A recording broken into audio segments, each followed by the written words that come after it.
Hi, my name is Everett. Today I'm reading Shadow of the Shark by Mary Pope Osborne, Magic Treehouse Series, number 53, A Merlin Mission. So, with that being said, let's dive right into the ocean. It's a dream vacation for Jack and Annie, or is it? When Teddy the young sorcerer offers to send Jack and Annie on an amazing vacation to the coast of Mexico, they can't wait to go, and with 3 magic coins to help them have a wonderful time. This is one trip that can't go wrong. Right. Everything starts out perfectly as Jack and Annie paddled a raft out to the coral reef, but then a huge hungry shark attacks and their dream vacation turns into a nightmare. Can Jack and Annie get back to the treehouse? Will there be more sharks, or is there another scary surprise that awaits them?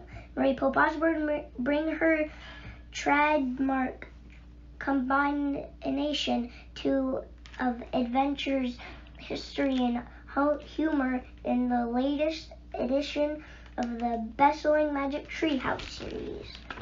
Prologue. One summer day in Frog Creek, Pennsylvania, a mysterious treehouse appeared in the woods. It was filled with books. But a boy named Jack and his sister Annie climbed into the treehouse and soon discovered that it was magic. They could go to any time and place in history just by pointing to a picture in one of the books. While they were gone, no time at all passed back in Frog Creek. Jack and Annie eventually found out that the treehouse belonged to Morgan Le Fay, a magical librarian from the legendary realm of Camelot. They have since traveled on many adventures in the Magic Treehouse and completed many missions for both Morgan Le Fay and her friend Merlin the Magician. Teddy and Kathleen, 2 young enchanters from Camelot, have sometimes helped Jack and Annie in both big and small ways. Now Jack and Annie will use their Magic Treehouse to go on a new kind of mission. Chapter 1, Dream Vacation. Did you see anything amazing? Annie asked Jack. They were standing on the warm, sunny shore of the Frog Creek Lake, packing up their new swimming gear, flippers, masks, snorkels, and a life vest. Not really, said Jack. Weeds and rocks. Same here, said Annie. How was your new mask? Cool, said Jack, putting back his glasses on. It didn't leak or fog up at all. Great, said Annie, pulling on her tunic over her bathing suit. Jack and Annie stepped into their flip-flops. Jack picked up their waterproof swim bag with all their gear, and they headed to their bike rack. I'd love to snorkel around the coral reef someday, said Jack. Me too, said Annie. Jack strapped the bulky bag to the rack over the back wheel, and he and Annie pulled on their helmets and pedaled out of the lake parking lot. Remember when Randy and Jenny snorkeled around a coral reef last spring, said Jack. Oh, right, they went to the place called Cozumel with their parents, said Jack. They did all kinds of cool stuff. Hey, should we call them? They said they'd be back from their aunt's by 2. Sure, said Jack. Hold on, stop, said Annie. Jack and Annie pulled their bikes over to the side of the quiet road. Annie reached into her handlebar bag and took out the cell phone their dad had given them when he had got in a newer model. Hey, we have a text from Randy. She read the message. Darn, he says they're not coming back until tomorrow. That's okay, said Jack. Let's just go home then, said Jack. Let's go home then, said Jack.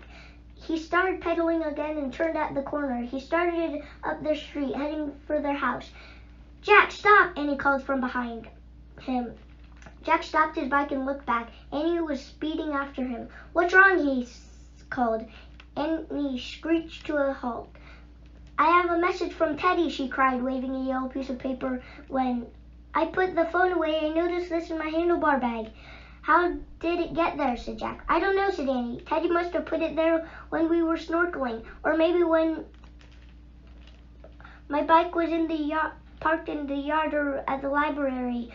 Or maybe, okay, just read it to me, said Jack. Annie read breathlessly. Jack and Annie, please meet me at the treehouse as soon as possible. Teddy. Let's go, said Jack. Annie put the message back into the bag, and she and Jack sped up the street. When they reached the edge of the Frog Creek woods, they turned and rode their bikes between the trees, bouncing over roots, pine needles, and leaves. Teddy hasn't come from Frog Creek in a long time, said Annie. I know, said Jack. I hope nothing's wrong back in Camelot, said Annie. I hope Morgan and Merlin are all right. Yeah, and Kathleen, said Jack. And Penny, said Annie. And King Arthur and, well, all of Camelot. Jack and Annie soon came to the tallest oak. The magic treehouse was back. A freckled-faced teenager with tussle-red hair was leaning out the window. Teddy, cried Annie, waving. Hello, come up, said Teddy. Annie and Jack pulled off their helmets, left their bikes leaning against the tree, and climbed up the rope ladder. Inside the treehouse, they both hugged Teddy. What's happening, said Jack. Is everything okay? Ah, yes. Camelot is doing quite well, said Teddy. Good, said Annie. Do Morgan and Merlin have another mission for us, said Jack.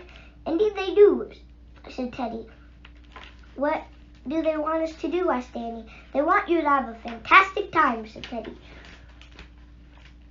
What does that mean, said Jack. Morgan and Merlin believe that they have never properly thanked you for all your hard work and dangerous work, said Teddy. Oh, sure they have, said Annie. They thank us all the time, Teddy smiled. Well, today they want to thank you in a very special way. They want to send you on a holiday. A holiday? You mean like a vacation, said Jack. Yes, a vacation. I believe that's what you call it, said Teddy. Oh, man, we were just talking about that, said Jack. Wonderful, said Teddy. Then the timing is perfect. The question is, where would you most like to go?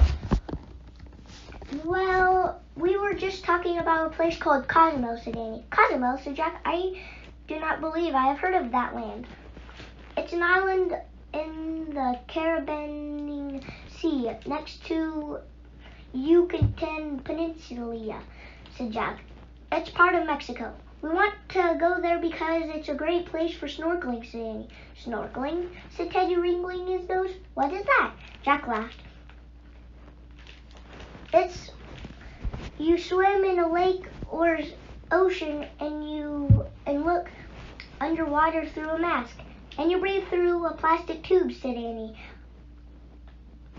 Or our lake isn't great for snorkeling, said Jack, but our friends Randy and Jenny went to a beach in Cozumel last spring, and they said the snorkeling was incredible. Ah, I see. Then Cozumel is where you should go, said Teddy, reaching into his cloak and pulled out a wand. He waved it in a circle over the treehouse floor, whispering words that Jack and Annie couldn't understand, except for Cozumel. Slowly, magically, a small paperback book took shape on the floor. Teddy picked up the book. Your travel guide, he said proudly. Cozumel and the Yucatan Peninsula. He showed the book to Jack and Annie. The cover was a collage of several small paintings and photos. One showed a large fancy hotel, another showed a stone pyramid, a third showed a person snorkeling. Teddy turned the book over and read from the back corner. Visit Cozumel, the Yucatan Peninsula. Stay in a luxury spa hotel. See ancient Mayan pyramids and ruins. Snorkel in the clear blue water of the Caribbean Sea. Oh wow, my dream vacation, said Annie. I'll get our snorkeling gear, said Jack. I'll grab our phone and take photos, said Annie. Jack and Annie hurried down the rope ladder. Annie took their cell phone from her handlebar bag and put it in one of the pockets of her tunic. Jack grabbed the swim bag and they climbed up to Teddy. We're ready, said Annie. Teddy handed her the travel book. "Take this to guide you," he said. "And take this too." He reached into his cloak and pulled out a green velvet coin purse. He handed the purse to Jack. Jack opened the purse and took out 3 golden coins. "What are these?" "We want you to have as much fun as possible on your holidays," said Teddy. "Each of these coins contains a bit of magic. Throw one into the air, make a wish, and your wish will come true." "Seriously? That's great," said Annie. "Yes," said Teddy. "You may wish for anything. The only required is that the magic be used to help you have fun." "That is going to be a great trip," said Jack. He put the coin purse back into his bag. "To Cozumel you must go," said Teddy. "But wait, are you sure we don't have a mission of some kind?" said Jack. They'd never been on a journey without an assignment from Morgan or Merlin. "Yes, indeed, you do have a mission," said Teddy. As I told you, your mission is to have a wonderful time." "Nothing else?" said Jack. "Nothing else," said Teddy with a smile. "Wow," said Annie. "Can you come with us too and help us have a wonderful time at the beach with us?" "I wish I could," said Teddy, "but I have to do more errands for Morgan and Merlin today. None quite as delightful as this one, however. You must tell me all about it when we meet again." "Of course we will," said Annie. "Come back to Frog Creek soon." "I plan to," said Teddy. "Do you have all you need?" "Yes," said Jack. "And you don't need to magically change your clothes. We're already dressed for the beach." "Excellent. Go now," said Teddy. Annie pointed to the cover of the travel guide. "I wish we could go there," she said. "Have a wonderful time." "No, to have a wonderful time," said Jack. The wind started to blow. The trail started to spin. It spun faster and faster. Then everything was still. Absolutely still. Chapter 2. Cozumel. Afternoon sunlight flooded into the treehouse. Jack heard the sounds of waves softly lapping the shore. He and Annie looked out the window. The treehouse had landed in a palm tree overlooking snow-white sand and a turquoise blue sea. Near the beach was the stone pyramid picture on the cover of the travel guide. "Cozumel," said Jack. "Paradise," said Annie. "Where is everyone?" said Jack, looking around. There were no tourists, no swimmers, surfers, or sunbathers. There were no sightseers. There were no vehicles parked near the Mayan pyramid. "I don't know," said Annie. "I thought there'd be luxury hotels and fancy restaurants." "That's weird," said Jack. "Maybe it's the perfect beach," said Annie, shrugging. "Yeah, but," said Jack. Jack looked through their travel guide until he found a photo that seemed to match the deserted shoreline with the pyramid. "This looks like the same place," he read the caption. "On the southwest Caribbean coast is a nature preserve." "Oh, cool, we landed in a nature preserve," said Annie. "That's why it looks so normal." "Right," said Jack. He read on. "Dazzling coral reefs are just a short distance offshore. Beginning snorkels can swim without losing sight of land." "Yay," said Annie. "We did come to the perfect place.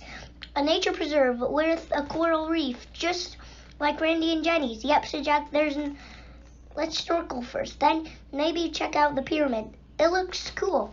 "Good plan," said Annie. She started down the rope ladder. Jack put the travel guide back into his swim bag and with their snorkel gear. He hung the bag on his shoulder and followed Annie. He stepped off the ladder and stood with her in the shade of the tree. "Oh man," said Jack, sighing. The fresh, salty ocean breeze wafted over them.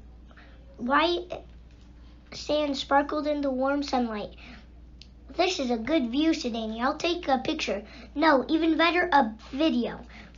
She reached into her reached into the pocket of her tunic and pulled out the cell phone. Pointing the phone at the beach, she clicked the recording button and spoke loudly. Jack and I are in Cozumel at a beautiful beach on a nature preserve, and this... Hey, stop, said Jack. What if Mom and Dad see that? You have to erase it. Oh, you're right, said Annie. She laughed as she deleted the video.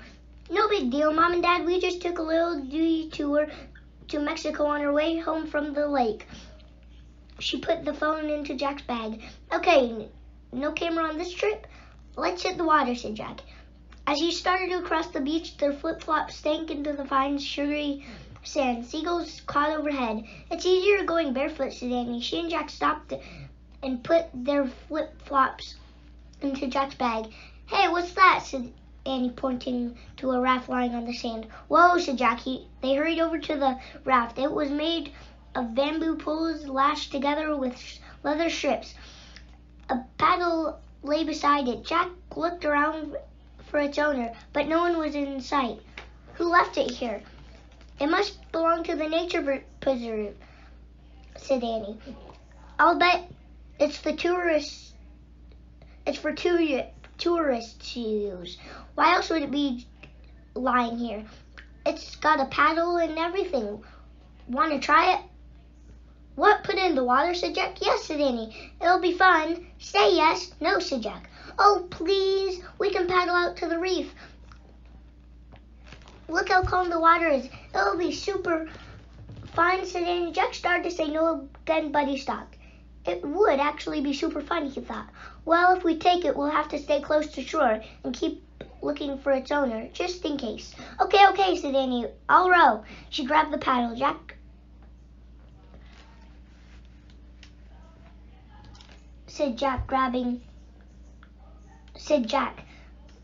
dragged the raft over to the wet sand. He pushed it from the bubbling sea foam into the cool, clear water. She floats, said Annie. Gentle waves lapped the sides of the raft. Okay, you hop on first, said Jack. He put their bag on the raft and then held it steady while Annie climbed onto the bamboo poles. The raft kept floating. Good, now me, said Jack as he climbed aboard. The raft dipped a bit lower in the water, but it easily held them both. Yay! Now let's find the reef, said Annie. I'll take us there. As she began to paddle, the breeze helped push the raft over small ocean swells. This is a great raft. I'll bet the ancient Mayans made them just like this, said Jack. So who were the ancient Mayans exactly, said Annie. I don't know a lot about them, said Jack, but I knew they had a huge civilization over 1,000 years ago. They built pyramids and designed their special calendar. Well, they sure made good rafts, said Annie as she pushed the paddle through the water. The raft moved farther out to sea. About 100 yards out, Jack held up his hand. Okay, let's stop here, he said. We don't want to get too far away from land. Let's look underwater for the reef. The book says it was near the shore. Right, said Annie. You snorkel first. I'll stay with the raft. You sure? Sure, thanks. Jack reached into his swim bag. Before he pulled out the snorkel gear, he looked up Cozumel coral reefs in the travel guide. He read aloud. The coral reef of Cozumel is visited by an average of 1,500 tourists a day. Coral? Really? Annie interrupted. I don't see one single tourist. I know, I don't understand that, said Jack. He kept reading. Coral is made from animals, not plants. Since a coral reef is very delicate and takes a very long time to grow, swimmers and snorkelers must avoid touching it or kicking it with their flippers. Makes sense, said Jack, closing the book. Look, don't touch. Just like a museum. Got it, said Annie. Jack put his glasses on and traveled the travel guide into his pocket of the swim bag. Then he unpacked all their swimming gear. While Annie held the raft steady with the paddle. Jack buckled on one of the life vests, squeezed his feet into the flippers, and attached the snorkel into his face mask.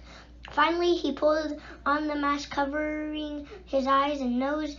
He adjusted the strap. He inhaled through the nose, causing the mask to create a vacuum so water couldn't seep in. "Balance me so the raft doesn't tip over," said Jack. Annie balanced the raft while Jack sat on the edge. As he slipped down into the sea, his life vest kept him afloat from going underwater. Bobbing in the water, he placed the end of the snorkel tube into his mouth. "Have fun," Annie called. Jack waved. Then he started swimming face down along the surface of the water, gently kicking his flippers. Looking through the mask, he saw only a few fish at first, but then he saw more and more and more and more and more and more and more and more and more and more. Suddenly, he couldn't believe his eyes. Chapter 3. Attack! The underwater coral reef was huge, and the world around it was teeming with life. Seaweed waved in the gentle current. Pink and orange coral branched out in all the directions, and hundreds of fish, as colorful as jelly beans, swam among the plants in the lacy coral. Jack saw sleek, skinny fish, spiny fish, and flat fish. He saw fish that looked like butterflies, porcupines, and spindly stars. As he kept swimming and looking through his mask, Jack saw green turtles feeding on algae. He saw huge crabs, jellyfish, and even a stingray among the waves. But nothing Jack saw scared him, and none of the creatures seemed afraid of him either. With the mask and flippers, Jack figured he looked like just another strange sea animal. A yellow striped fish darted directly at his mask, looked him in the eyes, then darted again. A school of tiny fish swam over his body, tickling him like feathers. As he drifted around the reef, Jack saw orange starfish clustering over the coral ridges and tiny yellow seahorses bobbing near the coral branches. Annie would love those little horses, he thought. Annie! Jack had been having such a great time, he'd forgotten all about Annie. Treading water, he pulled the snorkel out of his mouth, lifted his mask, and looked around for her. The raft was far away. Offshore breeze had pushed it farther out to sea. Jack waved and shouted, "Annie!" Annie waved back. She paddled toward him. "Your turn," said Jack, gasping when he reached the raft. "How was it?" said Annie, pulling off her tunic. "Unbelievable," said Jack, climbing aboard. "You're going to love it." He put his glasses back on and pulled off his flippers. "It's like a beautiful garden. Turtles, starfish, and look for the tiny yellow seahorses around the coral." "I can't wait," said Annie, cramming her feet into the flippers. "Here," she handed Jack the paddle. "You'll have to paddle pretty hard. The wind's pushing the raft." "I know this," said Jack, swimming. "Swim toward the beach, and you'll see the reef. I'll paddle after you, then we'll head back to shore." "Good plan," said Annie, pulling on her mask and stuck the snorkel into her mouth. Jack balanced the raft as Annie sat on the edge. "Have fun," said Jack. The raft rocked as Annie slid into the water. She started swimming back toward the reef. Jack tried to follow close behind her, but the current kept pushing the raft farther out to sea. For a long time, he paddled hard to just stay in place. At one point, the current was so strong the raft turned sideways. Jack struggled to turn it back toward the beach. When he got the raft under control, he looked back toward the reef area. He couldn't see Annie. The waves had gotten higher. The sea seemed vast and not nearly as safe and friendly. Jack looked in every direction. Finally, he saw something farther out to sea. Could that be Annie's snorkel? Why would she swim so far out? He wondered. "Jack!" he turned around. Annie was bobbing on a wave not far from the raft. "It's incredible," she shouted, holding up her mask. "Totally incredible." "Come on, get aboard," Jack yelled. "We have to go back. The current's too strong. Or maybe the wind. Whatever, we have to get back." Something else was bothering Jack, really bothering him. "What was that thing I saw?" he wondered. He turned and looked out to sea. Jack froze with horror. That thing was still sticking it up out of the water. Now it was closer, and he could see what it was now. It was a fin, a large fin. The fin was slicing swiftly through the water, heading straight toward them. "Get on the raft!" Jack screamed to Annie. "Hurry!" He began frantically paddling toward her, struggling against the current. When he looked over his shoulder, he saw the huge fin zigzagging toward them. "Hurry!" Jack screamed. Annie flung herself toward the raft. Grabbing on the side, she gasped for air. "What's wrong?" she sputtered. "Why are you freaking out?" "Just get on board," he cried. "Why? Don't ask." "Get on or die," Jack yelled, and he clambered aboard. "What is it?" she yelled, pulling off her mask and snorkel. "What did you see?" "Look behind us," Jack shouted. He was still struggling with the paddle, trying to point the raft toward shore. "Ah! Shark!" Annie cried. "Jack, a shark!" "I know," said Jack.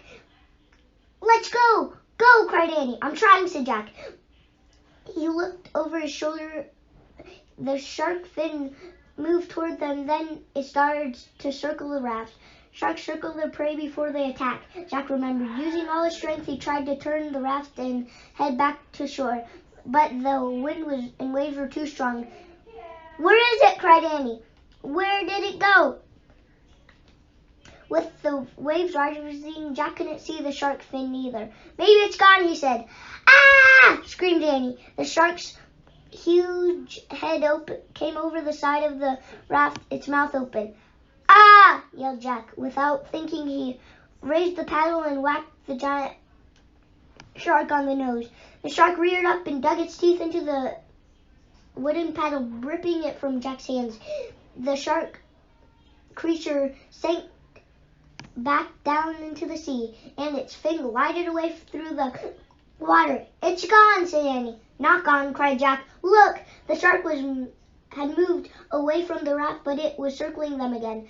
"We need magic, Jack," shouted Annie. "We have to use a magic coin." "We only can use them to have fun," said Jack. "You don't think it would be fun to escape that shark?" said Annie. She pulled out the green velvet purse with the gold coins. She took out one of the 3 coins and held it up. The magic coin glittered in the Caribbean and sunshine. "We wish to have fun escaping that shark," she shouted. She tossed the coin high into the air. Like a tiny firework display, it burst into a shower of fiery red and blue sparks. The raft suddenly spun like a top. Then it shot up the face of the large wave. "Ah!" Jack and Annie screamed. The raft crested the wave, slid down another side, and zoomed farther out to sea. Another swell lifted the raft, then brought it down smoothly, and again the raft shot across the surface of the water. Jack and Annie held on to each other as the raft followed over the swell after another, rising and dipping in the rhythm of the waves. Sea spray blasted them. Salt water sloshed over the sides of them. But magically, Jack and Annie stayed aboard. "It's like a bullet ride at Wade City Water Park," Annie cried. "It is like a water park ride," said Jack thought, but he still was in shock. Where did the shark go? He wondered. Are there other sharks? How will we get back without a paddle? "I love this," Annie shouted, laughing. "It's so much fun." Finally, the exhilaration of the ride overcome Jack's worries. As if harnessing the wind and current, the raft kept sliding up and down the swells, heading west. Seagulls followed it, shrieking overhead. The raft kept roller coasting across the sea, sliding up and down over the more waves, moving with great speed. The raft seemed to know exactly where to go. "Hey, land! Is that land?" Annie said, pointing across the water. Jack saw a draggy, rocky coastline with a strip of gleaming white sand. "Yes, yes, yes!" he shouted. "It's land!" Chapter 4.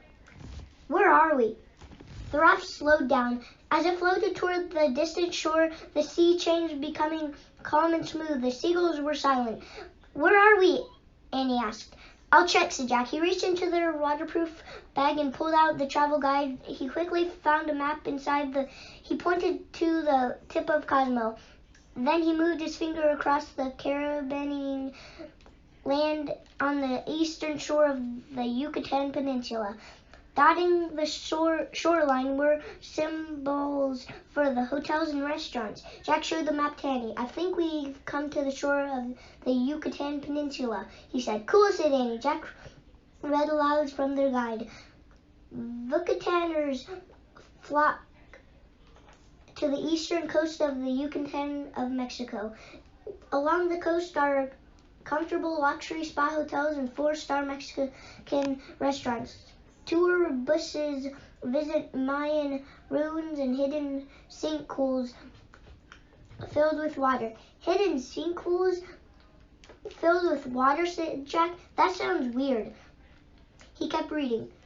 "Cruising ships dock at ports along the coast while ferries take tourists over the Caribbean of Cozumel." "Good news," said Jack. "We can take a ferry back to Cozumel and we won't have to worry about sharks anymore."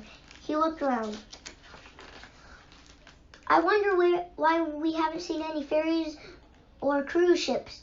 "Maybe they're docked in the ports now," said Annie. "It's late afternoon. It'll be dark soon." The sun was low in the sky. Soon it would sink behind the jagged cliffs. "Makes sense," said Jack. I guess we'll have to get the ferry first thing tomorrow," said Jack. "Cool, we can stay in one of those comfortable luxury spa hotels the guide talks about," said Annie. "Doesn't that sound good?" "Yeah, really good," said Jack. He was ready for a little comfort and luxury. "And get dinner too," said Annie. "Like at a 4-star Mexican restaurant." "Great," said Jack. He loved Mexican food and he was starving. "We just be doing our mission," said Annie. "Yep," said Jack. "Having a good time." "Oh, look," said Annie, pointing toward shore. "What's that up there?" Jack saw stone buildings high on top of the cliff. "I'll bet those are Mayan ruins," he said. "Like that pyramid we saw in Cozumel." "Look it up," said Annie. Jack flipped through the travel guide until he found a photo that looked like the same rocky cliff with the same stone building. "I found it," he said. He read aloud. "Yucatan Park is a tourist attraction on the east coast of the Yucatan.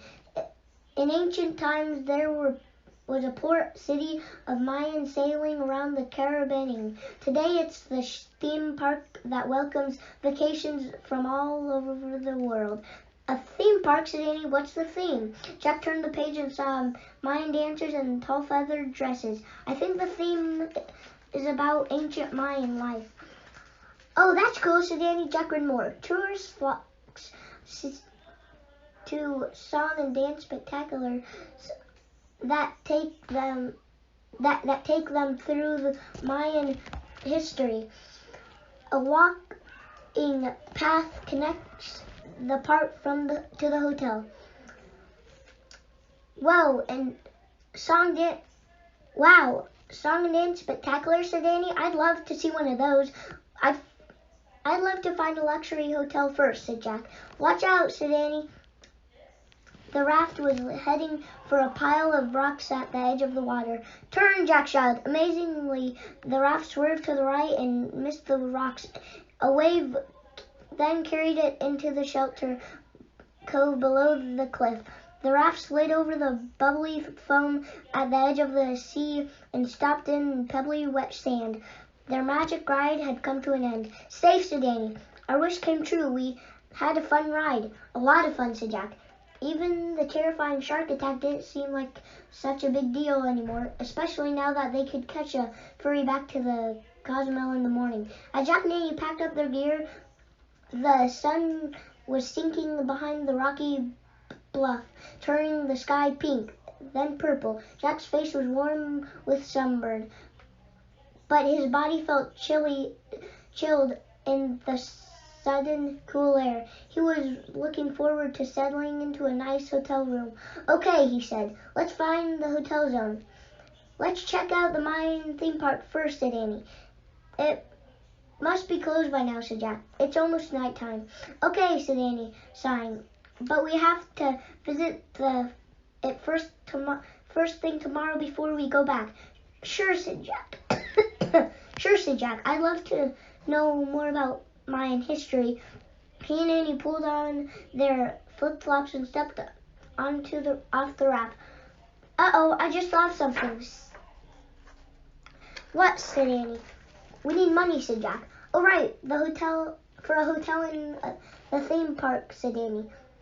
"And the ferry tickets," said Jack. Annie grinned.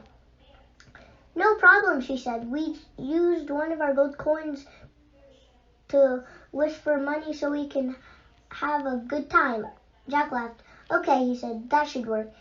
He reached into their bag for their velvet purse. He took out a second gold coin, then, "Well, just have one left after we use this one." "I know," said Annie, "but I think we can have lots of fun even without magic." "So, how much do we wish for?" asked Jack. "How about 500, said Annie. "What, are you serious?" said Jack. "No kid carries around $500. "Well, then maybe we can wish for a credit card instead," said Annie. "Yeah, and how do you expect Morgan to pay a credit card bill?" said Jack. "Okay, back to $500. We need enough for a luxury spa hotel, a 4-star dinner, breakfast, and tickets for the theme park and ferry." Okay, said Jack. 500. I still think it's too much." He held up the coin. "Get ready for dollar bills to rain down on us." "Ready?" said Annie. She held out both hands. "We wish for $500 to have a good time," said Jack. He tossed the gold coin into the air. Again, like tiny fireworks, it burst into a shower of fairy red and blue sparks. When the sparks cleared, nothing rained down on us. "Oh no!" Nothing rained down from the air. "Oh no," said Jack, "it didn't work." "Yes, it did. Look," said Annie, sitting in the middle of the raft. It was a neat stack of crisp green bills. She picked up the bills and counted. "Hooray, we have 10 $50 bills. "Great," said Jack. "We can probably change them into Mexican money, pesos, when we get to the hotel." "No problem," said Annie. "Give me the purse. We'll put the money in with our last gold coin." So Jack handed the purse to Annie, and she stuffed the wad of bills inside. "Before we go, we should pull the raft higher up onto the sand, so it doesn't float out to sea," said Jack. "Maybe someone else can use it if they can find a paddle." Jack and Annie leaned over and gripped the raft. "Heave ho!" said Annie, and together they pulled it higher up on the beach. "Wait, hear that?" said Annie. "Listen, it's coming from there." The sounds of musical instruments was coming from the top of the cliff. "The theme park is open," said Annie. "Maybe they're doing one of the song and dance spectaculars we read about. Let's go see." "I'd rather just get to a hotel," said Jack. "We've had a full day." "Oh, please," begged Annie. "Let's check out the show really fast, and then we'll go straight to the hotel." "I promise." Jack listened to the music for a moment. It was filled with the haunted sounds of flutes and thumping drums. It sounded mysterious and joyful. Okay, he said. Come on, said Annie, starting across the sand. Jack grabbed their bag. How do we get up the cliff? He said, hurrying after her. I saw some steps when we were coming in, said Annie. They were around those rocks. As Jack followed Annie around a pile of boulders, a cool wind blew across the sand. The full moon had turned the sea to silver. Chapter 5. Yucatan Theme Park. There, those steps I was talking about, said Annie. She pointed to a rickety wooden stairway clinging to the side of the cliff. That, said Jack. I know it doesn't look safe, said Annie, but I don't see any other way to get up there. Jack looked up and down the beach. Me neither. I guess we'll have to try it. Lugging their bag, Jack followed Annie to the stairs. Annie started up first. The weathered board creaked with her weight. Careful, said Jack. Hold on to the railing. You too, said Annie, called down. Jack started climbing the rickety stairway. Gripping the handrail, he took one step at a time. As the wind shook the stairs and the sound of the drums and flutes floated down from above. Suddenly, Jack's foot broke through one of the boards. Hanging tightly to the railing, he leaped to the next step as the broken one crashed to the ground. You okay? Said Annie. Yeah, barely, said Jack. As he kept climbing, he clung to the railing and gingerly placed one foot after another. Finally, he followed Annie from the top of the step onto the rocky ground at the top of the cliff. We made it, said Annie. I can't believe they made such bad staircase, said Jack. Yeah, they probably wanted to look as real as possible, said Annie, like in the olden times. Yeah, but how about safe, said Jack. If someone falls or this thing comes crashing down, people could get really hurt. We should tell our hotel to post a warning or something, said Annie. Yeah, avoid the rickety staircase with the broken steps, said Jack. As he caught his breath, he listened to the drum and flute music coming from behind a high stone wall. The smell of wood smoke filled the air. By now, the full moon had risen over the park, giving everything a bluish tint. It sounds great, doesn't it, said Annie. Yeah, it does, said Jack. He had to admit the theme park seemed really inviting. I wonder how we get inside, said Annie. By the light of the moon, he studied the map. It looks like the wall runs all the way around the park, and the entrance is on the other side with the ticket booth. Oh, and there's a visitor's bureau that they can help us find a hotel. But where do we check out for the show? We're gonna check out the show first, right? Said Annie. Sure, let's go, said Jack. As they started along the wall, bellowing horns sound came from inside the park.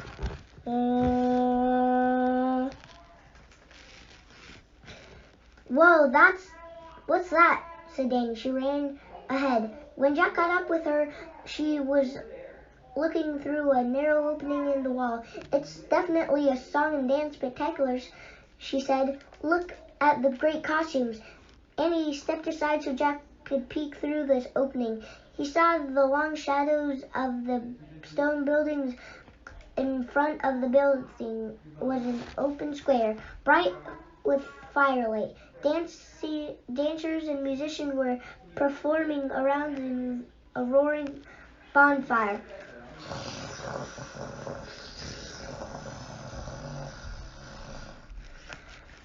Dozens of people watched from the sides, some standing and some sitting on the ground. It looks great, said Jack. Let's find the entrance. Oh, let's just sneak in through here, said Annie, before the show ends. What about our tickets, said Jack. If we spend time looking for the ticket booth, we'll miss the show, said Annie. We can pay on the way out. This is a chance of a lifetime. Okay, said Jack. Yes, said Annie. She turned sideways and slid through the narrow opening. See, no problem, she said from the other side. Take this, said Jack. He pushed the bulky bag through the opening. Then he squeezed sideways between the thick slabs of rock. Jack took his bag from Annie, and they hurried across the grounds over the park. When they got close to the bonfire, they stood near the back of the square. The male dancers wore feathered headdresses and beautiful feathered cloaks. They wore arm and leg bracelets and golds and made of gold and silver. They had painted faces and tattoos. Some of them waved spears and shields as they shook their bodies. Near the dancers, several musicians played wooden flutes. Others rattled hollow gourd instruments.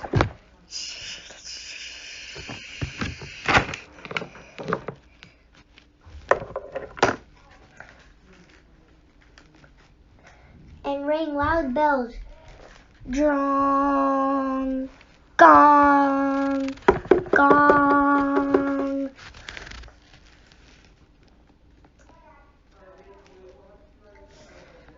While others banged on huge turtle shell drums and blew on giant conch shells that made deep bellowing sounds.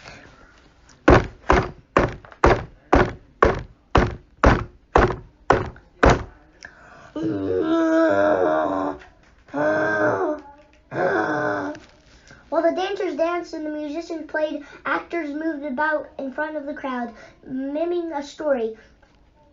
They wore jaguar masks, crocodile masks, and bird masks. They bowed to two regular-looking men who sat on the throne like wooden seats on the platform. Two men wore enormous headdresses and animal skin caps. Behind them stood a row of feathered warriors. I'll bet those two guys are supposed to be ancient Mayan kings, whispered Annie, and the ones behind them must be their bodyguards. This is spectacular. Jack had to agree. Even though none of it made sense to him, he looked around at the crowd watching the show. He noticed that the women and girls wore colorful dresses and large pieces of jewelry. The men and boys wore link clothes or feathered robes. Many men wore headdresses. Don't you think it's a little weird that everyone is wearing one in the ancient audience is wearing a costume? Said Jack whispered. I love it, said Annie. Maybe the show is like a reality show where even the audience plays a part. I'll bet when you buy a ticket you get a costume, and I'll find out. She stepped over to some young boys in feathered robes who were watching the dance. Excuse me, she said. A couple of boys turned around and looked at Annie. They jumped back in a fright. Before Annie could ask about their costumes, one of them darted to a woman, grabbed her hand, and pointed at Annie. The woman cried out in alarm. Whoa, what's that about, said Jack. I think they're just acting, said Annie. More and more people turned to look at Jack and Annie. Some whispered and pointed. Who are they? Who are they? Where did they come from? Do you know them? All had expression in fear and wonder. I don't think these people are acting, said Jack. Really, said Annie. Yeah, this feels weird. The music stopped. The musicians put down their instruments and stared with the rest of the crowd. Several men with spears started toward Jack and Annie. Let's go, said Jack. Wait, said Annie. It's all part of the show. Don't you want to play a role in it? No, let's just go, said Jack. He grabbed Annie's hand and pulled her along, heading back to the wall they'd come. As they hurried toward the wall, he heard shouting behind them.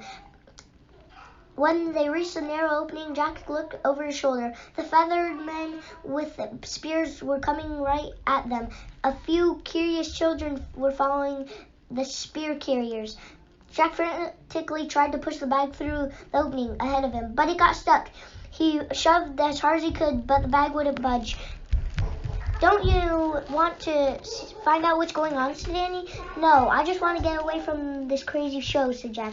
I don't want to perform in it. Too late, said Annie. Jack looked back. The feathered warriors had nearly reached them. Jack pulled as hard as he could on the bag, yanking with such force that he fell backward and the bag landed on top of him. A moment later, spear carriers were standing over Jack and Annie. Hi, said Annie. This is all part of the song and dance spectacular, right? None of them answered. We didn't know where to get our tickets, said Annie. We thought we maybe could pay on the way out. Again, no one answered. Instead, the spear carriers turned to another and spoke in a frantic whisper. Who are they? What are they? Where do they come from? A girl about Annie's age stepped forward. Like Annie, she had long, thick braids and bangs, but she had hair and was shiny with shiny black. The girl stared at Annie curiously. Then she smiled a big smile. Why did they stop the show? Annie asked the girl. What's going on? The girl kept staring at Annie. Who are you? Who are you? She asked. Before Annie could answer, a woman rushed forward, grabbed the girl, and pulled her away. One of the warriors pointed to his spear at Jack. Come, he said, to the House of Columns. Actually, we'd rather go to the hotel zone, said Jack. The man stared at him. But whatever's closest, said Jack. We're not picky. The warrior gently prodded Jack with the tip of his sword. Go, he said. Without a word, Jack and Annie began marching across the grounds. If this is all part of the show, Jack thought, these guys are taking it way too serious. Followed by the spear carriers, Jack and Annie walked through the blue moonlight until they came to the stone building with columns. The head warrior ushered them up Envin steps above the heavy wooden doors and motioned for them to enter. What's the king? Wait for the king, the warrior said. The cold, empty room had only a single window with let in a shaft of moonlight. The warrior closed the heavy door and leaving Jack and Annie alone in the House of Columns. Chapter 6, Heart of the Wind. Why would he exactly call this a luxury hotel, said Annie. She shivered. A damp wind was blowing through the open window. Jack was too stunned to speak. He reached into his swim bag and pulled out their travel guide. He walked to the window and studied the cover of the moonlight. Oh, he whispered. And then he pointed to the small paintings. I think I get it now. Get what, said Annie. Jack looked at her. This isn't a theme park. I was starting to think that too, said Annie. But what is it? It's real, said Jack. Real? Said Annie. What do you mean? I think we have accidentally came to the actual time of ancient minds, said Jack. Like when, said Annie? Like maybe over 1,000 years ago when they wore feathers and fought with spears. But how could that be possible, said Annie? Teddy sent us to Cozumel in our time. That's what he was supposed to do, said Jack. But maybe when you pointed to the cover of the book, you pointed to the painting of the ancient pyramid, the way it looked like over 1,000 years ago. Teddy must not have known the pyramid painting would send us back then instead of now. Or maybe it was when the treehouse had started to spin, it was too late for him to tell us, said Annie.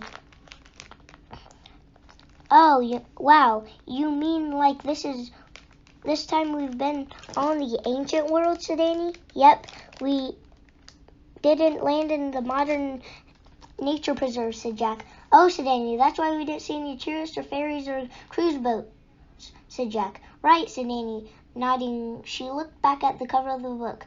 Too bad I didn't point to the luxury hotel. No kidding, said Jack. These guys have probably never seen people like us before, said Danny. Probably, said Jack. Definitely. We're from the future, more than 1,000 years in the future. What should we do, said Annie.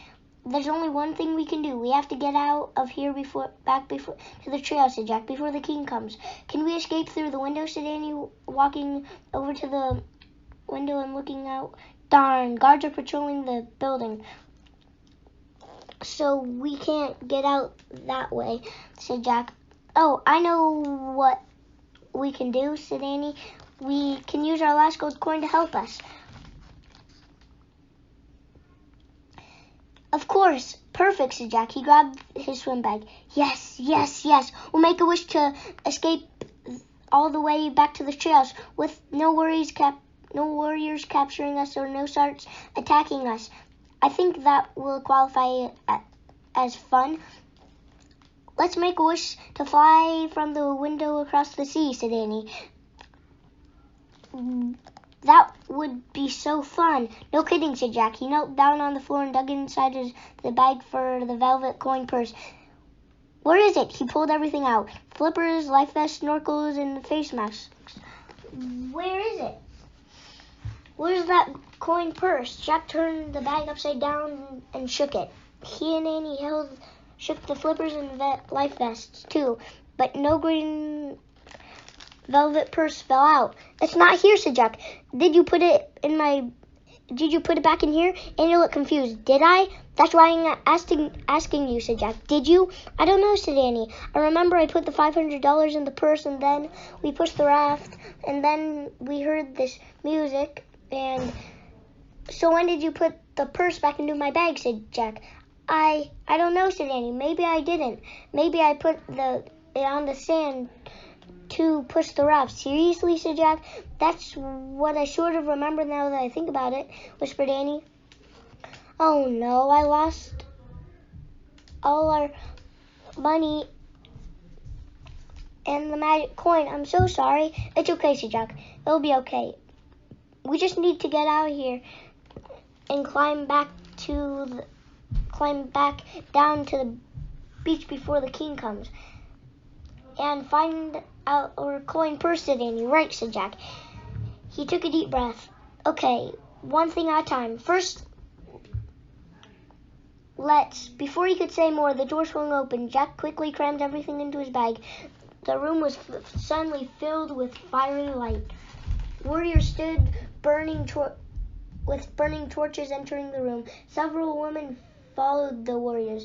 The women had large jade ornaments on their ears and wore dresses woven from red, yellow, and purple threads.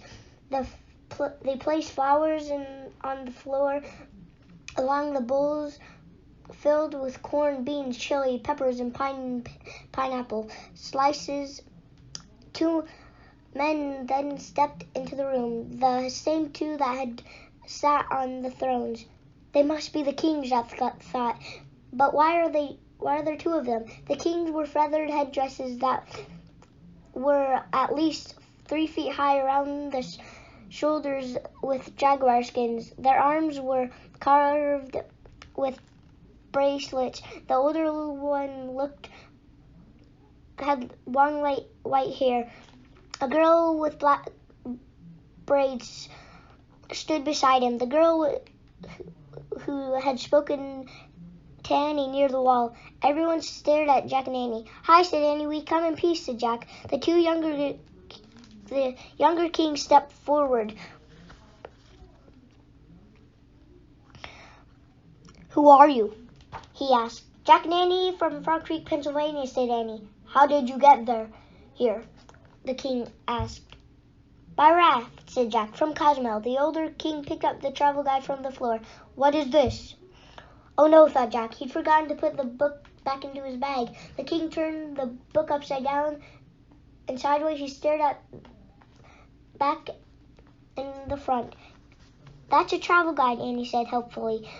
A travel guide? The older man repeated. His face was lined with wrinkles and his eyes were bright and alert. He opened the book and stared at a page, pointing to a photo of a plane landing at the Cozumel airport. He looked puzzled. "That's a plane," said Jack. "It flies," said Annie. She moved her hand through the air. "Like a bird." The older looked at the younger king. He shrugged. He ruffled the pages, and the book fell open to a photo of a cruise ship. "That's an ocean liner," said Jack. "It carries thousands of people across the ocean," said Annie. The king turned to more photos. One showed a water skier and another showed an underwater tourist boat. "Speedboat," said Annie. "Submarine." The king turned the pages and stared at a photo of a skyscraper. On the opposite page was a photo of a guest room with a girl working on a computer and a boy watching a football game on a TV. As the king turned more pages of the book, Jack glanced around the room. He caught the gaze of the young girl. She was the only person smiling. Finally, the old king closed the book and looked at Jack and Annie for a long time. He handed the book to Jack. Then he turned and nodded to the younger ruler. The two kings and the girl walked out the door back into the night. The woman followed, and then the warriors. One of the warriors left his lamp, his flaming torch in a stone stone. Then he closed the door, leaving Jack and Annie alone again in the dimly lit room. "I wonder what they're thinking," said Annie. "Are we their prisoners or the guests?" said Jack. "I don't know," said Jack, shaking his head. This dream vacation has turned into a nightmare." "Should we eat the food?" said Annie. "I'm not hungry anymore," said Jack. "Me neither," said Annie. "I just thought it might be polite. I guess we'd better learn more about ancient mines," said Jack. He opened the guide and found a section titled "Mines." By the light of the torch, he read aloud. "Today, many mines live in Mexico and the other parts of Central America. Long ago, before Columbus discovered the New World, mines had their own civilization. They created their own calendar and a special form of picture writing. They were skilled farmers, astronomers, and architects." Before Jack could read any more, the door opened again. The girl with the bangs and shiny black hair slipped into the room. She closed the door and smiled at Jack and Annie. "Hi," said Annie. "What is your name?" "Heart of the Wind," said the girl. "That's a beautiful name," said Annie. "Thank you," said Heart of the Wind. "My father meets with the council now." "Who's your father?" said Annie. "My father is the great sun," said the girl. "He rules the kingdom of Plank. It is many days from here in the jungle." "Was the great son of Plank the one who looked at our books?" said Jack. "Yes," said Heart of the Wind. "He has been traveling the land to find the true ruler. Weeks ago, he stopped here in the City of Dawn to visit the king and rest. My father did not know that this would be the place that he would find what he was looking for." She smiled at Jack. "Do you understand?" I'm not sure," said Jack. "What am I supposed to understand?" he thought. "My father believes that you are the one that he has been searching for," said Heart of the Wind. "Me," said Jack. "My father just told me that he believes the gods have sent you to be the next son of Plank," said Heart of the Wind. "Jack," said Annie, "your next king?" The girl nodded. "Jack," said the girl, nodding, "I am my father's only child. He has no sons, so he has decided to take Jack back to our kingdom and prepare him to be ruler." "Me," said Jack again. "Yes," said Heart of the Wind. "You will be the next great summer of Plank." Chapter 7, The Forest of Walking Trees. Annie gasped. She burst out laughing. Heart of the Wind laughed too. "Yes, it is wonderful news. I'm glad that makes you happy," she said. When the sun rises tomorrow, we will leave the city at dawn and start the long journey back to the blank. It will take us many moons to get there. But why me? Asked Jack. My father believes you are the answer to his prayers, said Heart of the Wind. He can see you have many things to teach our people. No, I don't, said Jack. His words spilled over each other. I don't know how to farm. I'm not an astronomer or a pyramid builder. I don't know anything about your Mayan calendar. He stopped to catch his breath. My father will teach you all these things, said Heart of the Wind. And you will teach us about the wonders in your, what did you call that? Travel guide, said Annie. Yes, said Heart of the Wind. The wonders in your travel guide. No, I can't, said Jack. I don't know how to make any of those things, like planes, submarines, skyscrapers, or computers. We live in a world with lots of things, but we have to go to school and study for many years to understand how they work. Besides, me and my brother really need to go back to our parents in Frog Creek, Pennsylvania, said Annie. Heart of the Wind looked confused. Would your mother and father not think it a wonderful honor for Jack to be the next great son of Plank? They might, said Annie, but they would miss us too much if we came to live with you. That's right, said Jack. We do lots of things with our parents. We have dinner, we play games, we read books, we talk and laugh, said Annie. Heart of the Wind lowered her head. I have lost my own mother, she said. We talked and laughed together, too. I miss her very much. So you understand, Annie said softly. We would miss our parents terribly if it would, and it would break their hearts if we left them alone. We have to go back home. The Mayan girl looked at Jack and Annie for a long moment. Then she nodded. Yes, you must go back to your true mother and father, she said. But I fear my father will not understand. So could you help us get back to the cove on the beach, asked Jack, so we can cross the sea back to Cozumel and then go home? To our mother and father, said Annie. Heart of the Wind took a deep breath. Yes, I will help you. I will take you to the shore, she said, even though it'll make my father sad. Thank you, said Jack.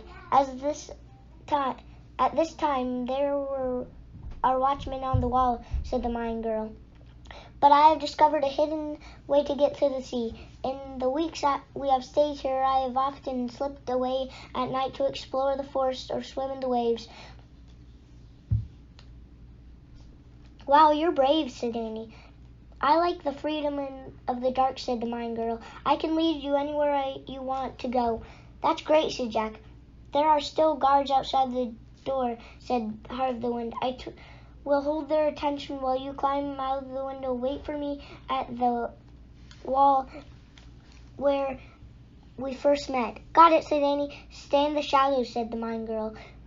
Be as quiet as cats. Then she slipped out the door, closing the door behind her. Creak.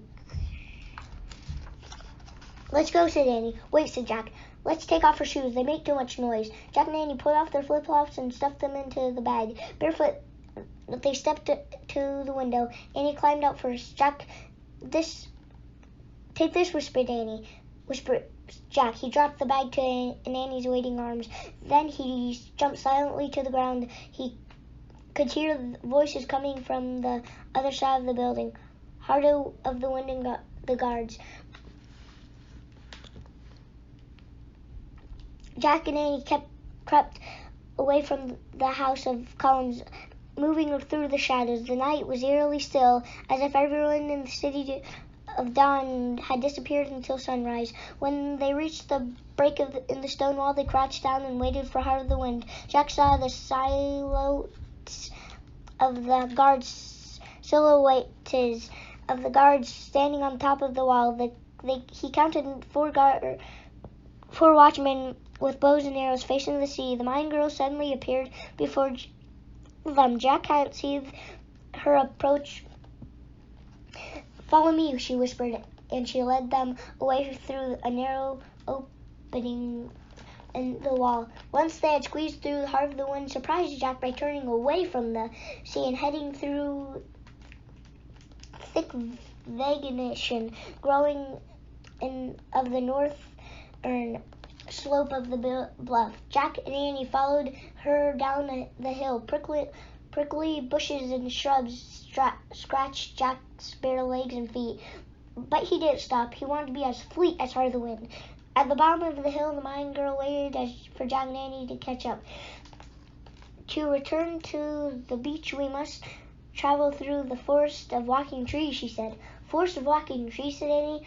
"That sounds cool, but sort of scary." "Do not be afraid," said Heart of the Wind. "They are very kind trees." Jack laughed. "I like kind trees," he said. "Me too," said Annie. Heart of the Wind led Jack and Annie to the moonlit swamp. As they splashed through shallow water, Jack heard the hum of the insects and the rustling of the night creatures. The air smelled of salt water and rotting wood. "Whoa, those trees do have legs," said Annie, peering into the shadows. "Those are just roots," said Jack. He'd seen pictures of the tropical mangrove trees and their roots rising above the ground. "No, those are legs," said Heart of the Wind, "but they walk only at night." "Hello," she called in a whisper. "May we pass?" The wind blew, and the trees waved their branches. Their leaves rustled, whispering, "Yes, yes, yes." "Come," said the Mine Girl.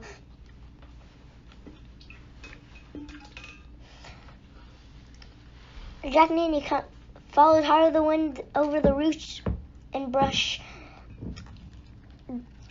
Jack jumped when something prickly darted between his ankles. He shuddered when something with long, tiny legs ran down his arm, but he tried not to make a sound. He wanted to be like Heart of the Wind. Nothing seemed to bother her as she moved silently and smoothly through the swamp. Suddenly, a miraculous howl rippled through the air. "Ow!" "Yikes," said Annie. Heart of the Wind laughed. "It's only the ones who tell the history of the forest," she said. "Cool," said Jack. He knew the sounds came from the howler monkeys, the loudest monkeys in the world. The monkey howled again. "Ow!" He'd learned about them on a nature show, but he preferred the Mine Girl's name for them. Maybe in the language the monkeys really are telling the history of the forest, he thought. "Come along," said Heart of the Wind. As they started through the darkness again, a different sound came from nearby, a deep, ominous growl. "Whoa," whispered Jack. Heart of the Wind held up her hand. "Silence," she said, keeping her voice low. "He is watching us." "Who?" whispered Annie. "He who kills all and with one leap," said Heart of the Wind. "Oh, just him," said Jack, trying to make a joke. Heart of the Wind laughed softly. "Yes, him. There," she said, pointing. In the moonlight, Jack could see two yellow eyes, spotted fur, a jaguar, he thought. Should we go another way, maybe?" he said. "No, I will send him peaceful thoughts," said Heart of the Wind. "Good idea," whispered Annie. She and Jack watched silently as the Mine Girl stared for a long moment at the jaguar. Then she took a deep breath. "He said we may pass with his way." "He does?" said Jack. "Cool," said Annie. Heart of the Wind led them past the tree where the jaguar crouched on the limb. Clutching his bag, Jack barely breathed as he slipped past the huge cat. "Good night," Heart of the Wind called back to the jaguar. "Thank you," called Annie. The cat growled. He said, "Sure, no problem," said Jack. Heart of the Wind laughed at his joke, and Jack laughed too. Despite the danger, he was having a good time. Jack and Annie followed Heart of the Wind as she forged on through the forest, climbing over tangles of roots and wading through knee-high water. She's like an Eagle Scout, Annie said to Jack. I was thinking more like a Navy SEAL, said Jack. The Mayan girl came to a halt. Do not go near that log, she whispered, pointing to a fallen tree trunk. Why not? Asked Jack. It lives, she said. It lives, said Jack. Harlequin broke off of a twig and tossed it to the log. The log moved its snout it was the snout of a crocodile. Its huge mouth was opened and closed. Jack and Annie jumped back. They laughed at themselves as they followed Heart of the Wind as she led them away from the crocodile. He is called the Earth Monster of the Underworld, she said. Good name, said Annie. To get to the sea, we must go through the underworld, said Heart of the Wind. What? And what's that exactly? Asked Jack. The home of the ancestor spirits and the of the underworld. They are frightened by what they cannot see. But I'm not afraid. Me neither, said Annie. Nope, not one bit, said Jack. And he meant it. As long as they were with Heart of the Wind, scary stuff didn't seem all that scary. At that moment, he wasn't afraid of anything. Chapter 8. Through the Underworld. Soon we will enter the underworld, said Heart of the Wind. She led Jack and Annie through the mangrove forest until they came to a river hidden by trees and vines.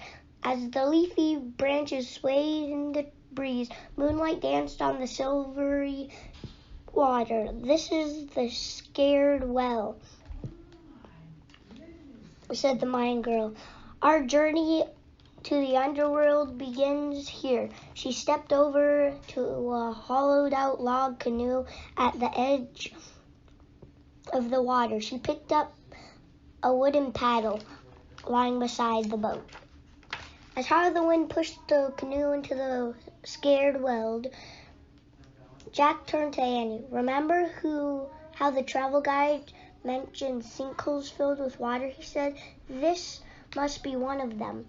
Scared Well sounds way better than sinkhole, doesn't it? Whispered Annie. Definitely, said Jack. Heart of the Wind slipped down into the dugout canoe and picked up a paddle. Please climb in, she said.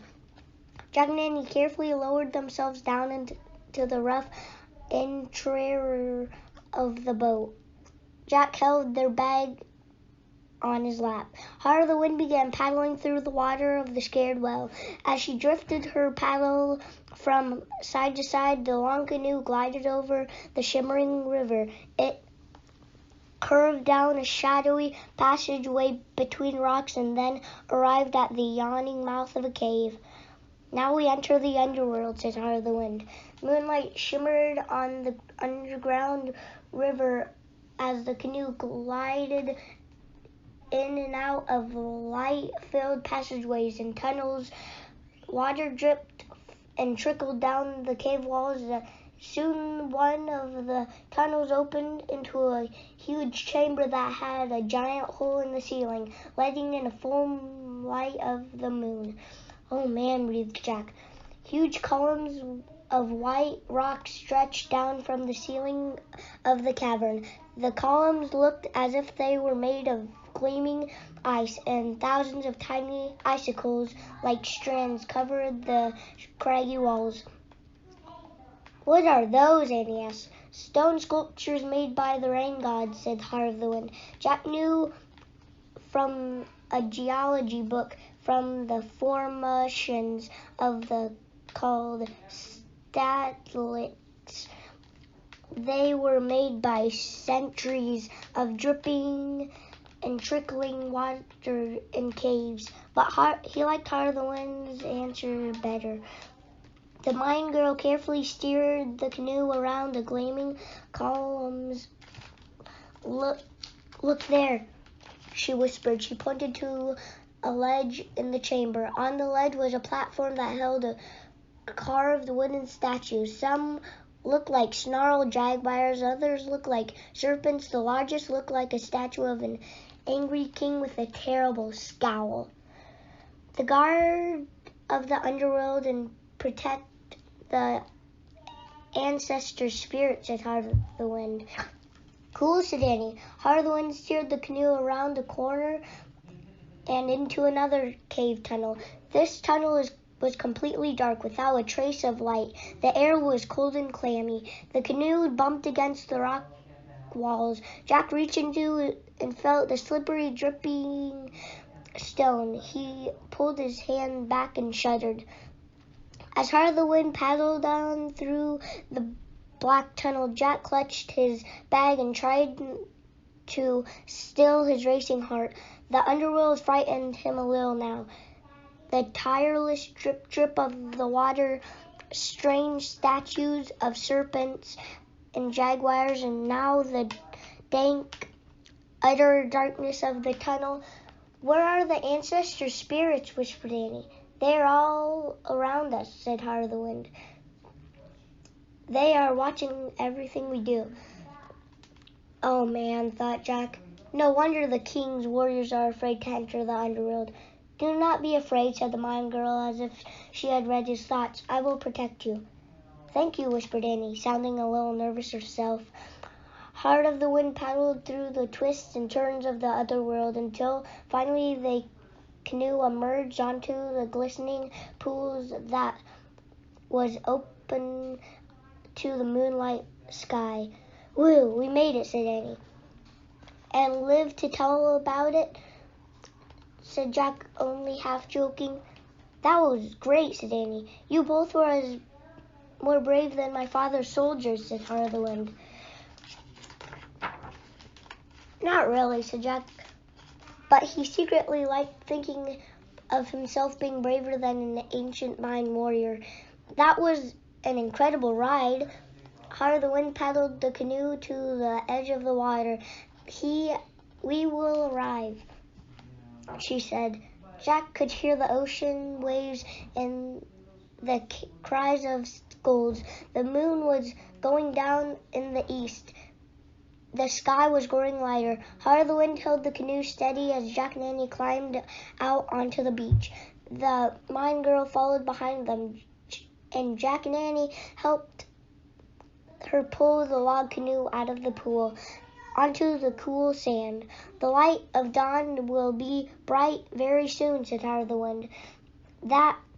What will you do now? We need to find something we lost, said Annie. It's not to a raft we left on the beach. At least we hope it is, said Jack. Where is the raft? That girl asked. In the cove below the city of Dawn, said Annie. Follow me, said Heart of the Wind. I will take you there. The Mind Girl led Jack and Annie down the misty beach. When they came to a pile of stones jutting out from the sea, she stopped. Stay close to these rocks so the watchmen cannot see us, she said. They will not leave their post until the sun rises. With the mist hiding them, Heart of the Wind led Jack and Annie over to the rocks. Jack could hear the waves breaking against the shore. And what will you do next? Annie asked as they followed Heart of the Wind. Where will you go after we leave you? I will return to my father, said the girl. I will tell him that you have gone home to your true mother and father. Will your father be mad? Said Jack. Perhaps, said Heart of the Wind. He believed you were the answer to the question he has been asking for a long time. Who will lead our people after he dies? Okay, but I have one question, said Annie. What is your question? Said Heart of the Wind. She stopped and looked back at Annie. I would like to ask him, why can't your daughter, Heart of the Wind, lead your people after you are gone? Said Annie. The Mind Girl laughed, the biggest laugh she had laughed all night. You are crazy, she said. Seriously, that's a great question, said Jack. Why can't you be the next great son of Plank? Yes, said Annie. Where we come from, women are leaders in many countries and cities and states. Heart of the Wind looked shocked. Truly? But it is not possible here. A female is not allowed to rule the Mayan people. Now you must hurry before the sun rises. She moved away from them, climbing over the rocks again as if the matter was closed. Jack and Annie hurried to keep up with Heart of the Wind. Finally, the three of them climbed over a big boulder and dropped down onto the Listen to me, Heart of the Wind, said Annie. You're as brave as any warrior. Braver, really. You don't seem afraid of the forest or the underworld, right? And you know tons more than I do, said Jack. You know your people. I'll bet you know a lot about farming, and you know how to use the Mayan calendar, right? The Heart of the Wind nodded. Yes. And you know how to talk to jaguars, said Annie? And you're not afraid of the rain god or the ancestor spirits, said Jack. Why can't you be the leader of your people, asked Annie. Heart of the Wind turned to look at the sea and slowly shook her head. No. It is not possible. Never. Okay, but just answer one question for me, said Annie. Would you like to be the great son of Plank someday? If you could be, would you? Tell the truth. Heart of the Wind looked back at Annie and Jack. She smiled. Yes, I would like to be the leader of my people. We know you would take good care of them, said Annie, just like you've taken good care of us. I would be fair, said Heart of the Wind. I would teach everyone to read and learn our calendar and learn our writing. I would make certain they had all my people had enough fish, beans, and grain to eat. Heart of the Wind, you must tell that to your father, said Annie. He would just laugh at me, said Heart of the Wind. He would never allow a girl to inherit his throne, not even a daughter he loves greatly. That would be against all the customs of the traditions of the ancestors. Isn't there any way you can change his mind, said Jack. Only a miracle could change my father's mind about this, said Heart of the Wind. Okay, said Annie. I have an idea. What if Jack told him? Me, said Jack to Annie. Yes, said Annie. Heart of the Wind, your father believes Jack came from a faraway place to teach new things to your people. So maybe Jack could teach him that girls can grow up to be great leaders just like boys. No, Annie, we can't go back, Jack whispered. Heart of the Wind looked thoughtful, and then slowly she nodded. Yes, I believe words from Jack might help my father think a new thought, she said. Great, said Annie. Annie, we can't go back, Jack said again. What if he won't listen to me? What if he's convinced I was sent here to be the great son of Plank? Don't worry.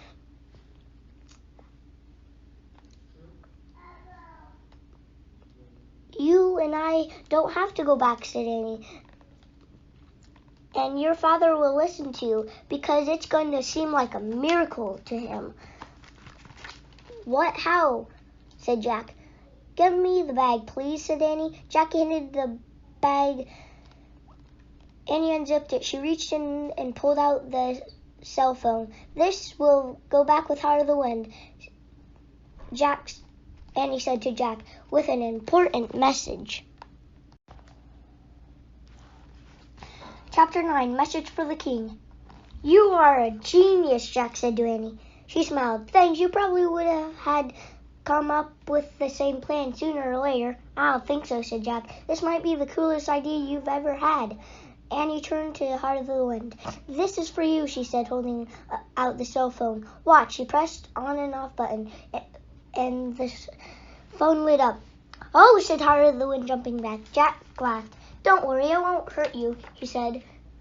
We'll use it to send a message from me to your father. Heart of the Wind looked puzzled and curious at the same time. Keeping her distance from the phone, she said, "But what is it? Where did it come from?" "It's a device.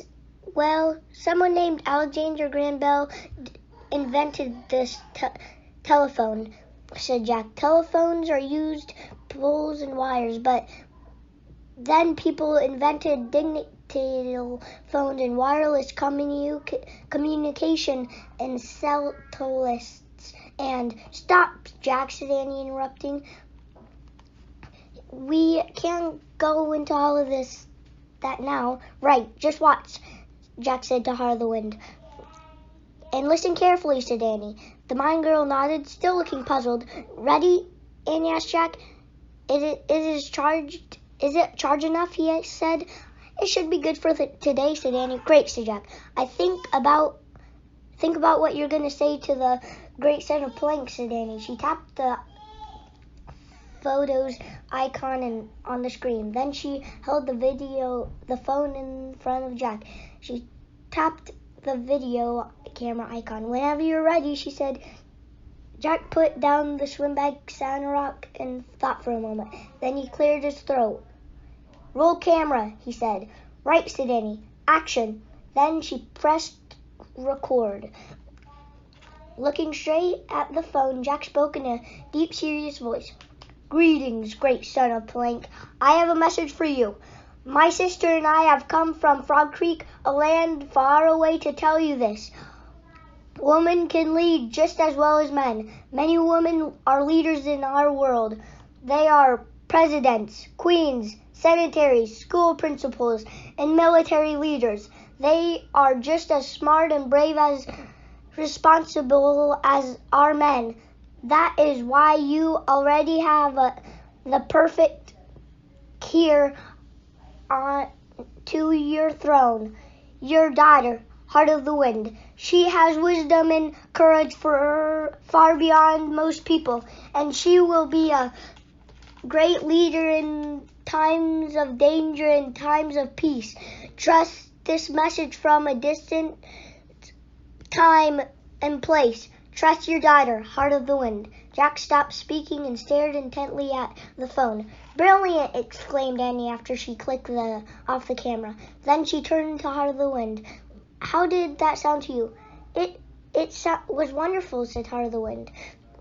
"I only wish my father could have been here to hear it."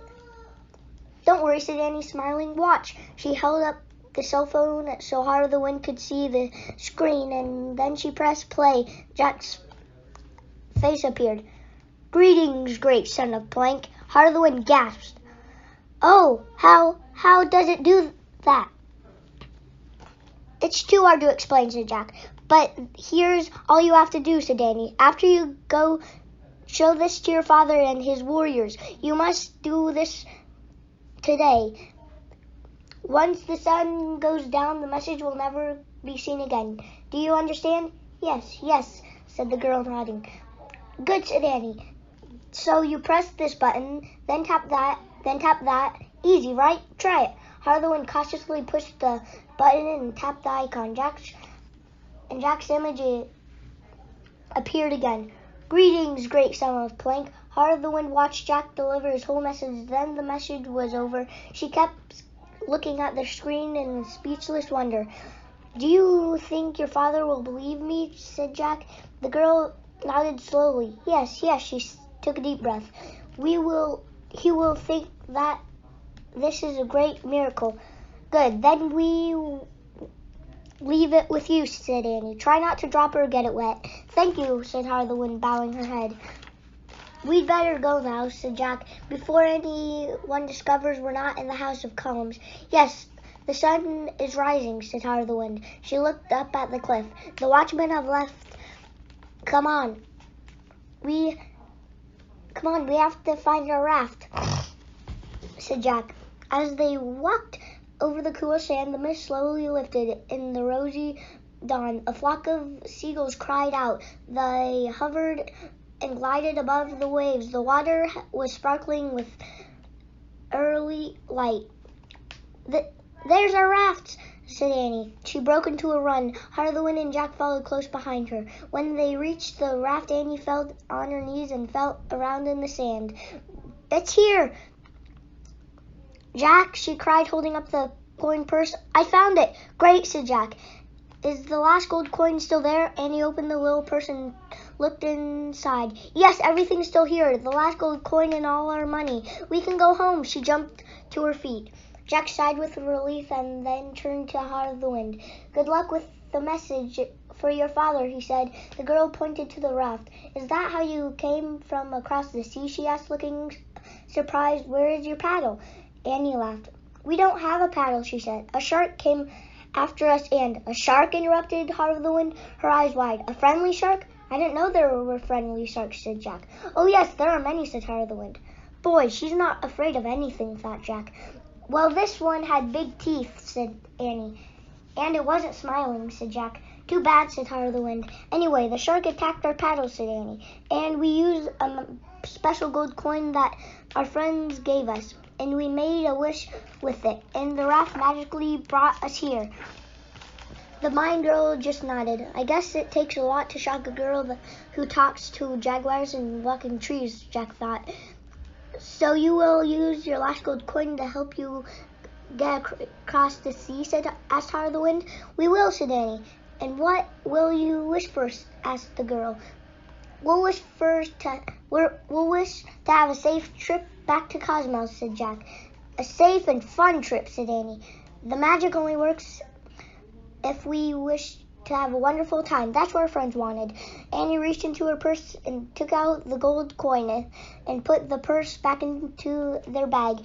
You want to watch us leave? She asked. Oh, yes, said Heart of the Wind. Let's get this in the water first, said Jack.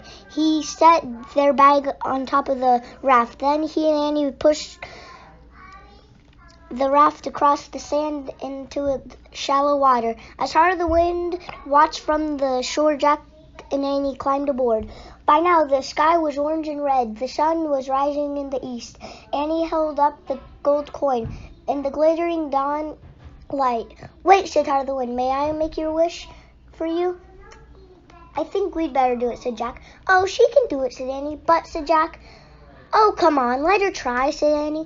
Okay, said Jack, sighing. Heart of the Wind waded into the water, and Annie handed the gold coin. All you have to do is wish for us to have a safe and fun trip back to Cozumel. Then toss the gold coin into the air. Got it? Yes, said the Mine Girl. I will give you a miracle like you gave to me. Then she tightened her fist around the coin. Then she whispered something and then tossed the coin high into the air. The gold coin burst into the most radiant display yet.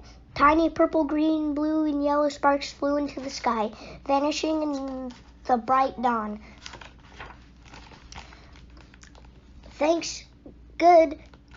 Before Jack could say bye, the raft shot across the water into the blinding orange sunrise.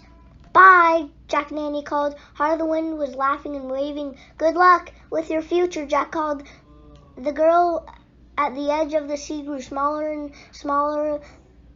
Then the raft was heading too far from her. Then they couldn't see her anymore.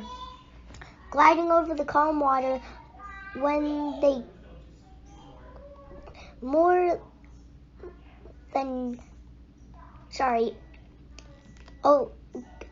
over the calm water.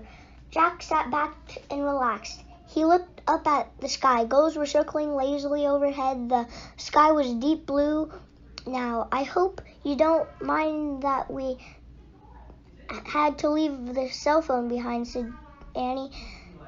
Not at all, said Jack. I'm not a big cell phone user. We can tell Mom and Dad we are sorry we left their phone by the water.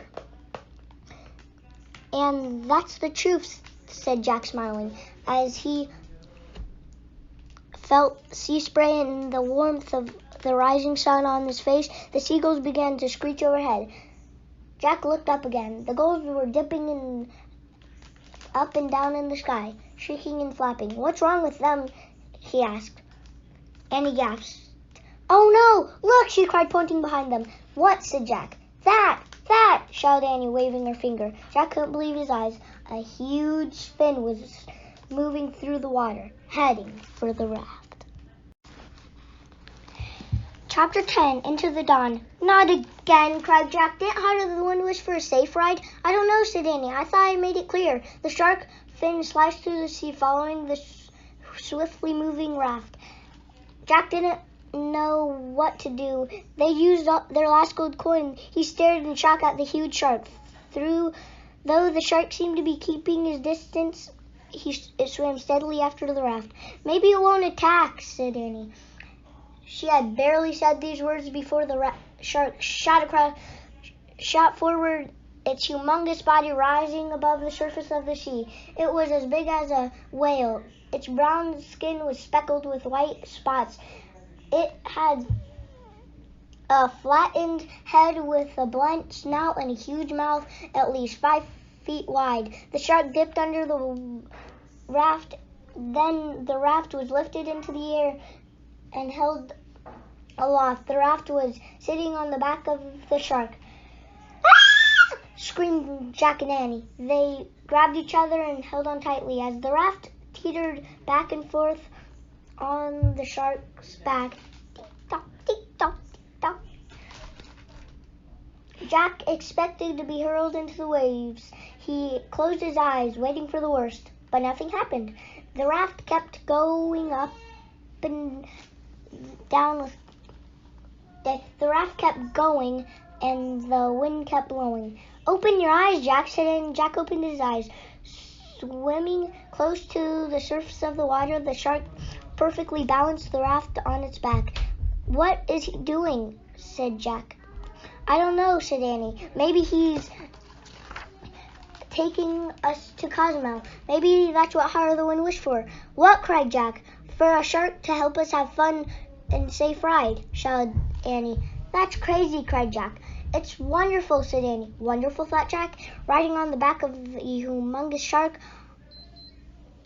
I'll bet he's a friendly shark," cried Annie. "Look up the sharks in the travel guide." "Oh, brother," said Jack. But as the shark gently carried them across the waves, he reached into his bag and pulled out their travel guide. With the wind whipping the pages, he looked in the index for sharks. His eyes caught 2 words: whale shark. "Whale shark." "That's it," Jack shouted. He found the page and read aloud. "The whale shark is the biggest fish in the world.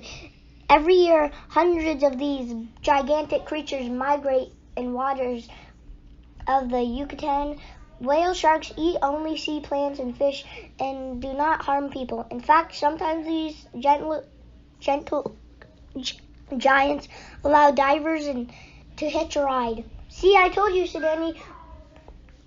"Whale sharks don't harm people. That's the miracle Heart of the Wind wished for, to give us."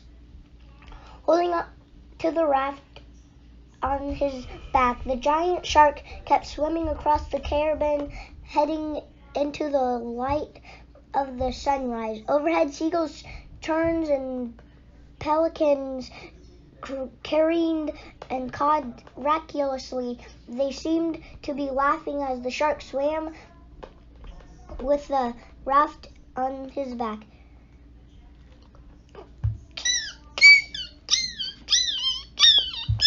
The naughty seabirds and the salty air and the gigantic shark's speedy, rolly motion through the water, rising and falling with the waves, made the ride extra spectacular.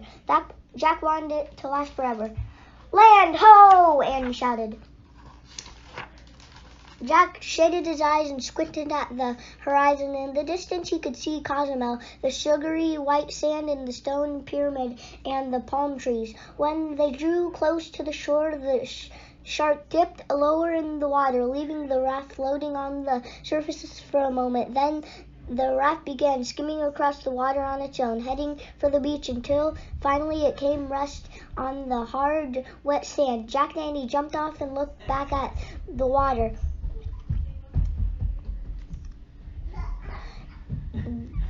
They saw the huge fin moving out to sea.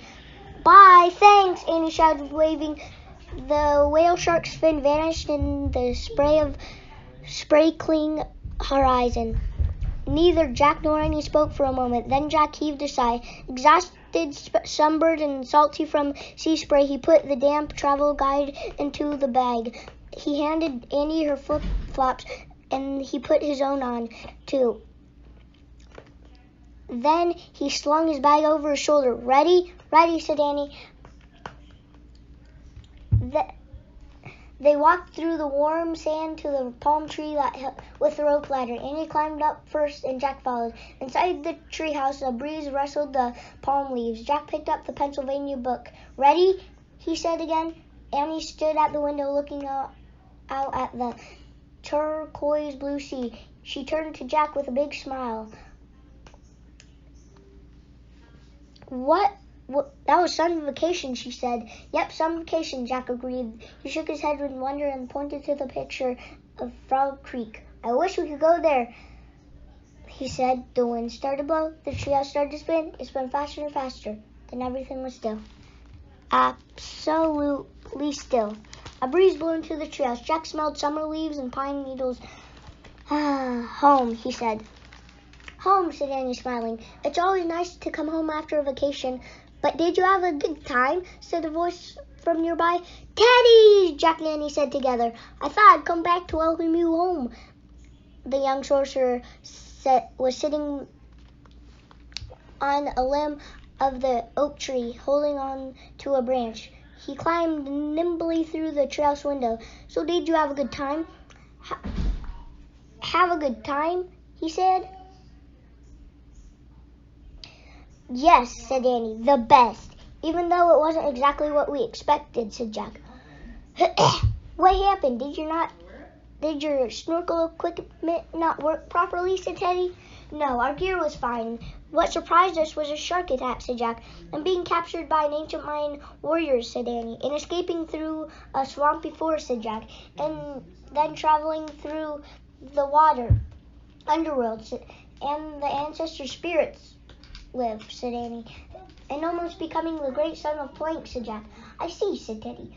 But other than that, did you have fun?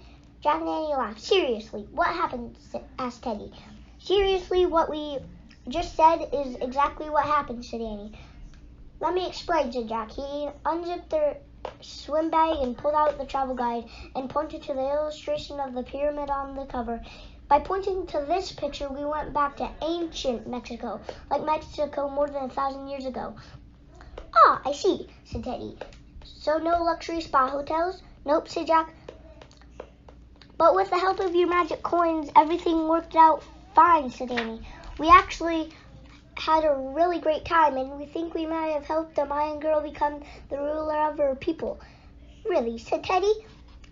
Really? And we hitched a ride on the back of the biggest shark on the planet, said Jack. Literally, said Annie. We used all your coins to have fun. Speaking of that, you can have your coin purse back, said Jack. He reached again into the swim bag and took out the small velvet purse. Before he handed it to Teddy, he opened it.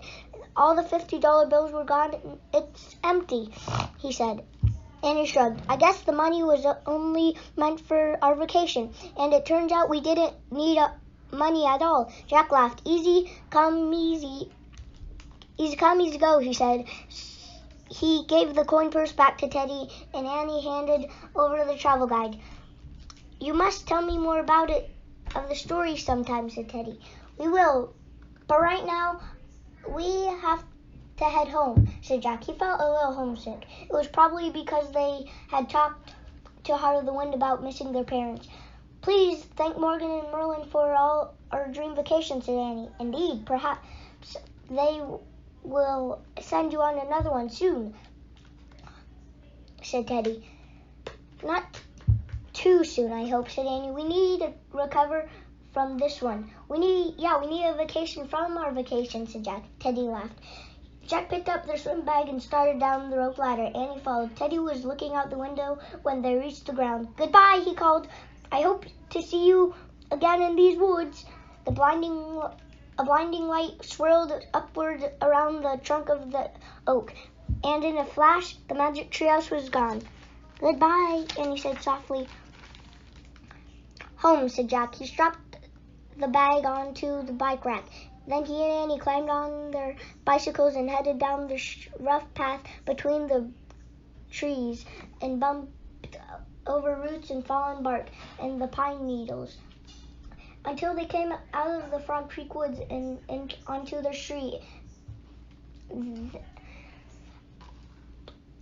Then they pedaled to their house. Jack and Annie parked their bikes in the garage and headed into the porch. Mom, Dad, Annie shouted as they went in the front door. We're back from snorkeling.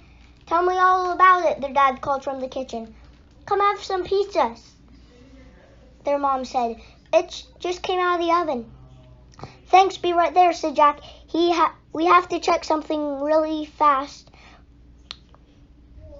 What are we checking? Annie asked she followed him into the living room. Something online, said Jack. He sat down on the computer and typed in search words. Mine ruler, heart of the wind.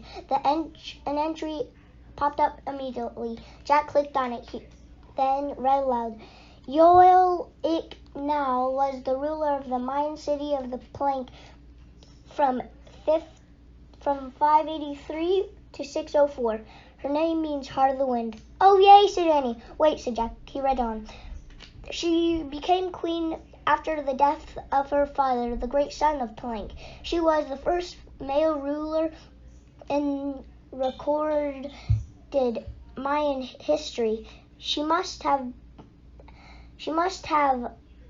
come to the throne due to the extremely unusual circumstances, the details of which have not survived. Jack and Annie looked at each other.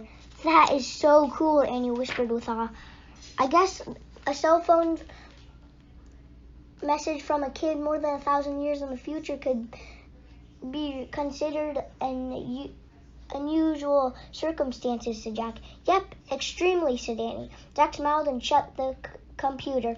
I'm starving, he said. Let's go have some pizza. Shark and other patrons. Megalodon. Yikes. Scientists usually learn about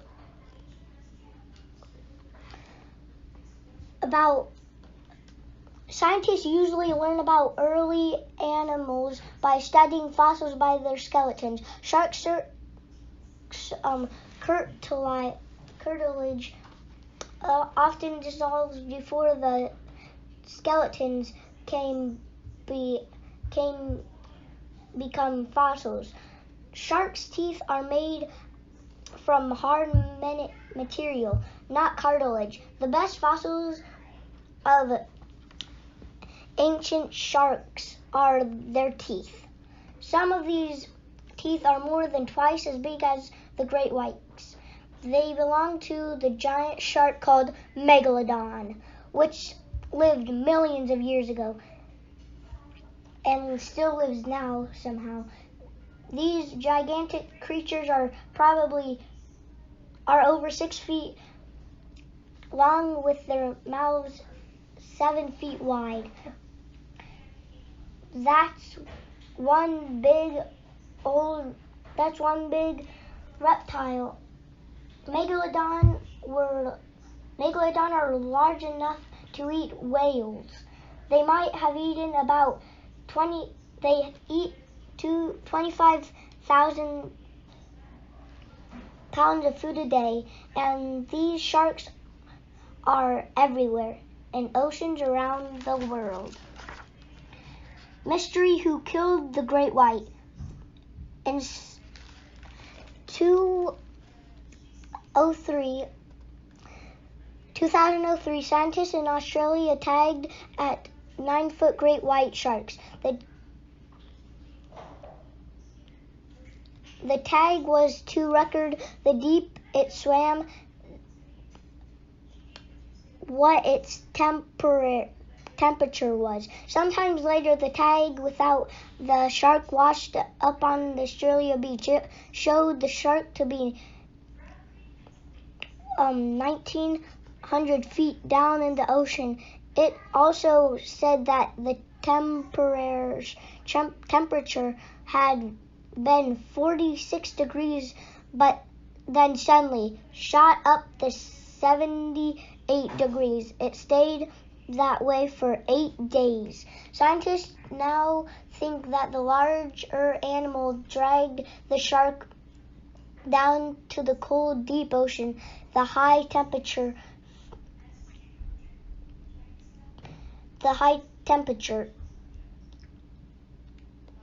was from inside of the attack's stomach.